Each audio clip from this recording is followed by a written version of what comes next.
What's going on, everyone? Welcome back to the channel, and today we are talking about the UFC 307 main event, Alex Pereira versus Khalil Rountree. In the build-up to this fight, I'm seeing a lot of people say don't sleep on Khalil. Khalil actually has a real shot at beating Alex Pereira, but I disagree a lot.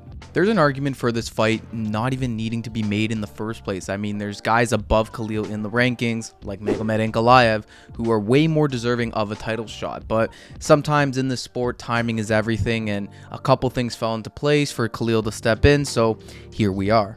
And I don't want to completely count out Khalil because he has skills. He is a strong puncher, and if he can clip Alex somehow, he may even put him down, but clipping him is going to be the hard part, and against a guy like Alex Pereira, a champion, a guy who is just elite in every aspect on the feet, that's going to be very difficult. And one thing you have to remember when you have a height difference between the two like we have here is that Khalil is going to have to be punching up at Alex and not straight. That's going to be difficult. I mean, Khalil has had many taller opponents in his career, but not like Alex. I mean, Alex could control the distance, pop shots, and he can use that deadly left hook and probably connect with it. Khalil also overextends when he tries to throw some of his bombs, and he's definitely going to be trying to throw those against a guy like Alex, who is going to be tough to try and put combos together against. So Khalil's going to be swinging a lot in this fight. He's going to be swinging for the fences, and he's probably going to miss a lot of those shots, and that's where I think Alex will end up capitalizing. And I don't see either one of these guys shooting for takedowns. There's been one takedown shot between the two of these guys in over 20 fights in the UFC, so that's definitely not happening. Both of them favor their skills on the feet, which makes sense. And yes, against a guy like Alex, the easier way to success is definitely going to the ground and trying to control him and or submit him, but that doesn't mean it's going to be an easy task. I mean, Alex is a giant dude, and getting that close to him in a position where you could take him down, very few have done that. The only one that really saw success was Yuri, but we all know how that turned out. And you got to remember too, Khalil has had some questionable fights in the UFC. I mean, he fought Anthony Smith last time out in a fight that Smith took on short notice, and in terms of striking, they were actually pretty even on the feet in terms of output. So if you're really trading shots with Anthony Smith, what on earth is Alex Pereira going to do to you? There's also the Dustin Jacoby fight, another kickboxer that's a little bit taller than him that gave Khalil problems. Khalil has ran into too many road bumps against really low opposition in the UFC, and then fighting a guy like Alex is a massive step up, and I'm just not sure if he's going to be willing to make that jump and going to be able to find success.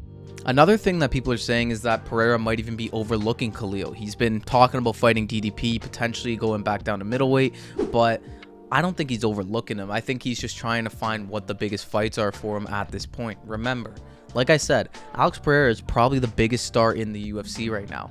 He's like 36. He doesn't have too much time left. He's going to try and get as many big fights as he possibly can at this point because he doesn't know how much longer he's going to be doing it. And trying to become a double champ, going back down to middleweight, reclaiming the middleweight title, that's big. Not a fight against Khalil Rountree. I think people are trying to prop up Khalil a little too much in the build up to this one because he's a guy fighting for a championship and a title, and I think a lot of people are going to be thinking that Khalil actually does stand a good chance in this one, but unfortunately I just don't see that happening. I may be completely wrong about that, but I really don't think so. I think Alex is just too good on the feet. He's knocked out tougher guys, in my opinion, harder guys to put away. I mean, the guy's finished Yuri Prochazka twice. I consider Yuri a big fighter. I also think Jamal Hill's better than Khalil Rountree. Look what happened there. So overall, I just don't know if Khalil has the tools to get the job done. So I'm going to pick Alex, and I think he's going to win by knockout, and I think it's going to be by the signature left hook. Honestly, I could see it being there. I could see the opening there, and if he does do that, it'd be awesome because, I mean, it's Alex, who doesn't love seeing Pereira win, but at the same time, I wouldn't mind seeing Khalil get the belt too. But this is Alex Pereira. This is the face of the UFC. This guy is the real deal, and everybody loves this guy for a reason. He's going to go in there. He's going to do what he does best, and he'll probably find a knockout on Khalil. I just think the skill gap between these two is just way too big, and I don't think Khalil is going to be able to make up for it in any way. Yes, Khalil's a Muay Thai fighter. Yes, he could try a couple things on Alex that may work, but overall, the reach, the height, the experience, and overall just the skill for skill inside of the octagon, I don't think they compare, which is why I'm obviously going to be taking Alex Pereira to win this fight by knockout. But yeah, that's my official prediction for this fight. I'm taking Alex Pereira to win by knockout. This isn't going to be as close as everybody says.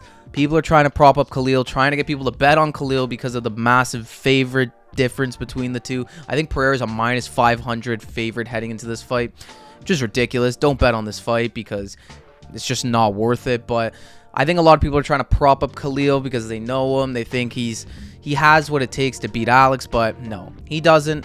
I'm going to tell you guys that right now. Maybe I'll get clipped up. Maybe I'll be wrong. Who knows? But we'll see. Thank you all for watching. Let me know what you guys think of this fight in the comments down below. Who do you see winning? Do you think it's going to be Khalil? Do you think it's going to be Alex? Or could you see something crazy happening? Let me know down below. I want to hear what you have to say. Also, be on the lookout. I'm going to be doing my full predictions for this card because there's a lot of fun fights on this card. A lot of fights I want to talk about, so be out on the lookout for those. And also, take a look at some of my shorts and even Instagram, as I'm going to be posting some of my bets and parlays leading up to the card.